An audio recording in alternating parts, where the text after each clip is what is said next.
حدیث شریف کا مفہوم۔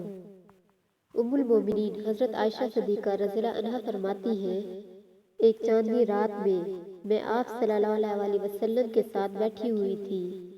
آسمان ستاروں سے بھرا ہوا تھا۔ میرے دل میں اچانک خیال آیا اور میں نے آقائے دو جہاں صلی اللہ علیہ وسلم سے پوچھا، یا رسول اللہ صلی اللہ علیہ وسلم، ایسا بھی کوئی بندہ ہے جس کی نیکیاں ستاروں جتنی ہوں؟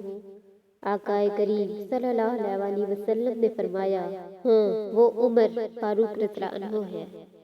تو اما عائشہ صدیقہ رضی اللہ عنہ کہنے لگی، یا رسول اللہ صلی اللہ علیہ وسلم، میرے ابا کی نیکیاں کہاں گئیں؟ ساری نیکیاں تو حضرت عمر فاروق رضی اللہ عنہ لے گئے۔ نبی کریم صلی اللہ علیہ وسلم نے فرمایا، عائشہ، تیرے ابا کی ایک نیکی عمر کی ساری نیکیاں مقابلہ نہیں کر سکتی۔ جب عمر فاروق رضی اللہ عنہ فرمایا کرتے تھے کہ سیدنا ابو بکر صدیق رضی اللہ عنہ مجھے ہجرت کی رات والی غار والی ایک نیکی دے دے اور میری ساری نیکیاں لے لے۔